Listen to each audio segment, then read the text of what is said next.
धन्यवाद। बजारमा तपाईलाई गजेडी गाजा खाने भनेर भन्छन् किन? यो यस्तो छ, यो भनेछन् नि, यो मेरो आफ्नै कारणले भने हुन् कि। अब मैले उबेला गाजा वैधानिक गर्नुपर्छ, गाजाबाट देशलाई विभिन्न फाइदाहरू उठाउन सकिन्छ भनेर मैले जनचेतना दिनलाई त्यो गाजाका फाइदाहरू भनेको थिएँ नि त। गाजा भनेर मैले गाजा तान्ने बिग्रेर हिँड्ने भन्न खोजेको त होइन नि त। ठिकै छ, तर हामी त यसको विज्ञ हो नि त। हामीलाई कति मात्रामा कसरी युज गर्दाखेरि कति फाइदा पुर्याउन सक्छ भन्ने कुरा त हामीलाई थाहा छ नि त। यसको विज्ञ हो नि त म त। अनि देशका युवाहरू सबै विदेश लागिसके, यसमा के भन्न चाहनुहुन्छ?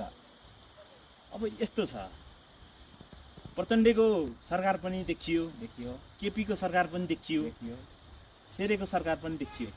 रोजगारी कसले दिए त नि? दिन त सकेन नि। त्यही भएर हाम्रो माग के छ भने, अबको यो आमा भनिन्छ नि, ठुली आमासँग हाम्रो माग के छ भने होइन, रोजगारी सिर्जना गर्नुहोस् कि। तपाईँको फर्स्ट प्रायोरिटी भनेको देशको युवाहरूलाई विदेश पलायन हुनबाट रोक्नलाई कोसिस गर्नुहोस् कि।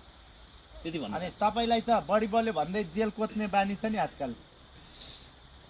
अब बाको पालाको सरकार पनि देखियो।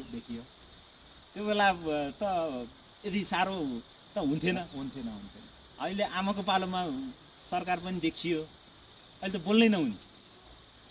तर याद राख सरकार, यो तिमीहरूको 2 वर्षीय सरकार होइन, यो अन्तरिम सरकार हो।